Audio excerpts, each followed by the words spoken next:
Bueno, Raúl, vecino de Parque Peña, dice, primero nos dejaron sin conectividad, se robaron todos los cables de la conectividad de Internet, ahora se están robando los cables de la energía, se están quedando también sin luz en los hogares y en la vía pública. Parque Peña lo están haciendo retroceder al siglo XVIII. En el tema de proveer del servicio de Internet y de telefonía, la respuesta de Telefónica fue que les podían dar un sistema, es un sistema de la década del 70, que es una señal de transporte de radio, con lo cual ellos podrían volver a algún tipo de comunicación telefónica, una cosa de locos, como cuando me lo contaron, que me lo contó Walter, que es otro vecino de Parque Peña, me hacía pensar en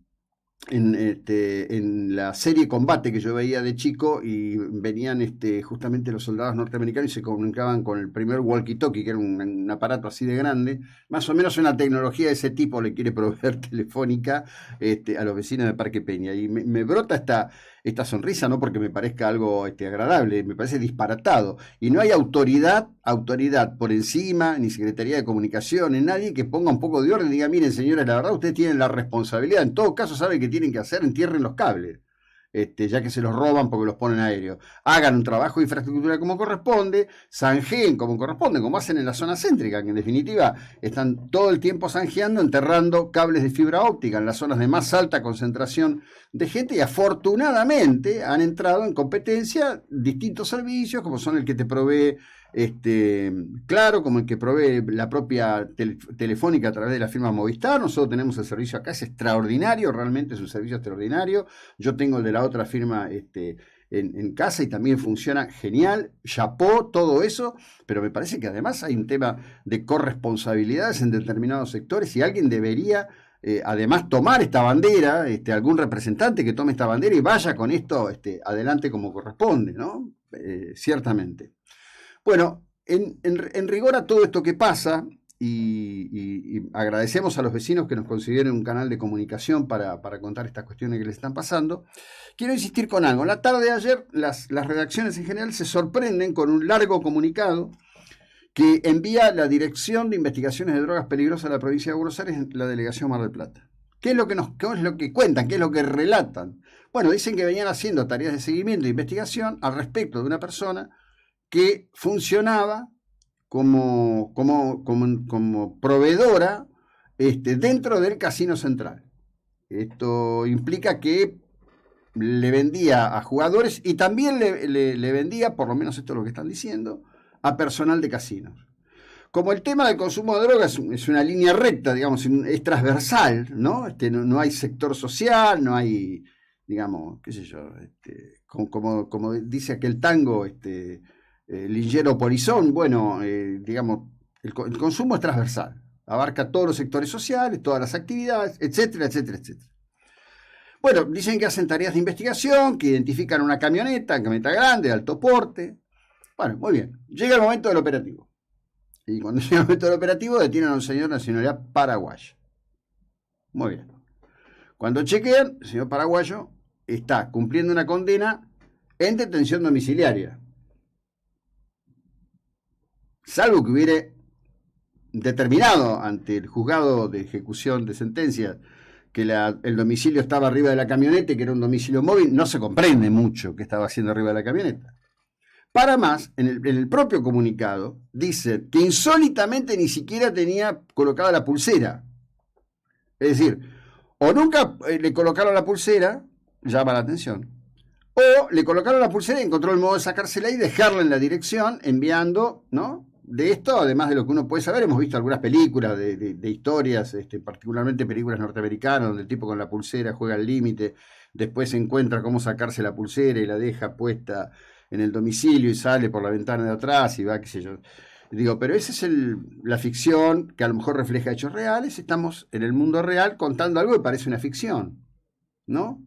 Es decir, ¿cuál es el sistema de control del patronato deliberado? Ninguno. ¿Cuál es el sistema de control del juez de ejecución de sentencia que concede una situación de detención domiciliaria? Ninguno. ¿Cómo se organiza eso? ¿Cómo se hace? Bueno, no, porque en realidad se le aplica Miren, el tema del monitoreo, todavía hoy la tecnología que usan, que yo creo que es una tecnología que ya está muy anticuada, reporta a través de una línea de teléfono fijo. Basta que la línea de teléfono fijo se corte, basta que la línea de teléfono fijo le caiga la atención, etcétera, etcétera, etcétera, se puede perder el monitoreo. Ha habido casos más graves, tipo con libertad domiciliaria, con pulsera de monitoreo que aparecieron en una localidad distinta de la que tenían el beneficio, o incursos en asesinatos, etcétera, etcétera, etcétera, etcétera. Bien. Es muy desafortunado todo esto, porque ¿de qué habla? ¿No? Porque metemos un combo y decimos, bueno, la economía está hecha pelota, está todo roto, estamos mal, no sabemos hasta cuándo llegamos, no sé cómo voy a hacer mañana, todas las cosas que nos decimos todos, absolutamente todos los días. Pero estas son estructuras que ya están mal. Todo el criterio general que aplica en el sistema de justicia tiene que ser necesariamente revisado. La verdad que el tema de las libertades es una joda. Si lo es, por cómo están concebidas las leyes, hay que discutirlo a fondo de una vez por todas. Porque, a ver, ¿cuántos casos conocemos en Mar del Plata en tantos años de personas detenidas en el concurso de la venta de drogas que se les dan detenciones domiciliarias? Mujeres que le dan detención domiciliaria y dicen, bueno, no, porque en fin, porque tiene el chiquito, porque tiene que estar, ¿qué es lo primero que hace? Le dan la detención domiciliaria, el otro día ya está traficando droga de vuelta. Algunos casos que se ha publicado 3, 4, 5, 6 veces y siempre se vuelve con los mismos criterios. Yo entiendo que si hay una persona que ha traído una criatura al mundo, si la naturaleza propia del análisis psicológico, sociológico de la persona indica que independientemente de su condición de traficante, en el caso de la criatura, tiene un sentido de maternidad, digamos. Bueno, me parece que hay muchos aspectos humanos, pero lo que tienen que garantizar es el cumplimiento. Y esto lleva, la detención de este ciudadano paraguayo en Mar del Plata, lleva esto a un extremo reprensible total y absoluto, ¿no? Bien, dicho esto, quiero contar 3 o 4 cosas de lo que está pasando en el mundo.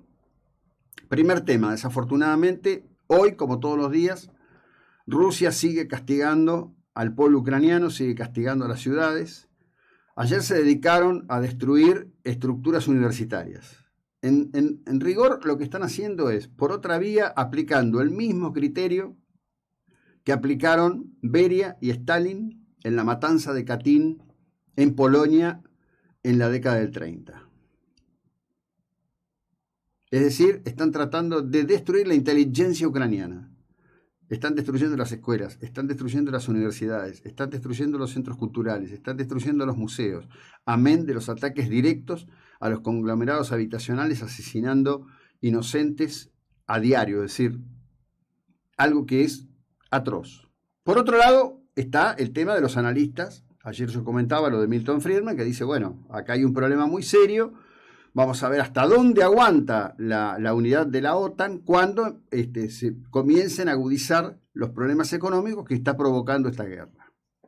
Después están los que opinan que Putin quiere producir guerras por hambre, la utilización del hambre como instrumento de guerra.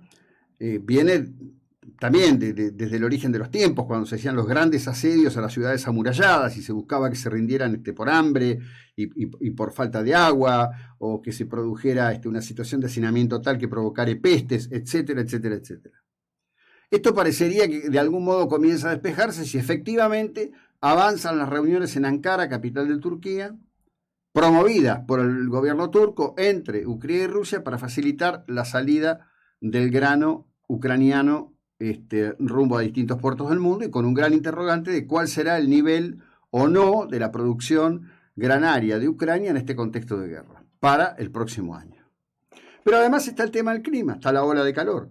En España hoy se considera que 43 personas en lo que va del inicio de este verano han fallecido a consecuencia de la ola de calor. Para hoy se esperan temperaturas por arriba de 43 grados en toda la zona sur y centro, es decir, desde la costa del Mediterráneo hasta Castilla-La Mancha.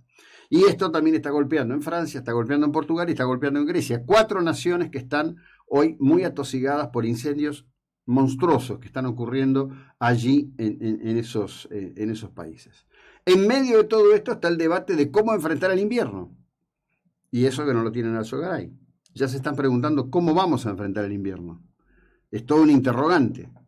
En Alemania están construyendo un termo gigante, ¿no? Yo creo que ya referencié este tema, una cosa inmensa, porque en realidad parece una construcción del tipo de esas que estamos acostumbrados a ver en las usinas nucleares, pero va a ser un inmenso, pero inmenso termo que va a proveer de agua caliente a Berlín, ¿no? Lo que implica que debe haber ya una infraestructura preexistente para distribuir y demás. Y por otro lado, las autoridades, en particular las alemanas, son muy específicas en esto, están diciendo, miren, vayan preparándose, vayan viendo cómo van a hacer, porque la restricción energética el próximo invierno, y dependiendo de la intensidad del frío que tengamos en ese invierno, va a ser muy importante. Es decir, Europa está enfrentando un desafío como no había tenido desde la conclusión de la Segunda Guerra Mundial. Todo esto, por supuesto, en algún punto, siempre de una u otra manera repercute. ¿Y cómo va a repercutir? Bueno, para los argentinos hay mucho en directo para eso. Hay muchos que se han ido, que están haciendo sus primeros pasos. No todos han logrado cumplir el sueño de La Nación y Clarín de llegar con 300 euros y volverse millonarios. La mayoría tiene que laburar todos los días y se vuelve esto complicado. El reporte que compartimos ayer de Televisión Española es muy claro. Si lo tenés, lo vamos a compartir ahora al cierre de este bloque, porque me parece importante, porque ese informe de Televisión Española refleja el sentir de este momento en el día a día de la vida de los españoles en particular, y me parece que es un espejo interesante para entender de verdad algo que vengo planteando hace ya varios meses, y lo veo porque veo la progresión de los hechos, de cómo se van a partir de todo esto a agudizar las tensiones. ¿Por qué? Porque buena parte del bien amado estado de bienestar, ¿no? Y quien no quiere estar bien, se ha basado sobre presupuestos con excedentes de una moneda muy fuerte. Hoy hay otro problema grave para la conformación de la estructura económica europea, que es que hoy un dólar vale un euro y un euro vale un dólar. Y esto no había pasado en 20 años. Y además del impacto en los números, tiene un impacto psicológico emocional muy importante. ¿Lo tenés? Este es un informe de Televisión Española. Esto dice cómo se sienten los españoles hoy frente a la situación económica en particular. Antes ahorraba poco, ahora no ahorro nada. Están más caras las cosas. O sea, hoy he comprado kiwis y parecía que estaba comprando oro.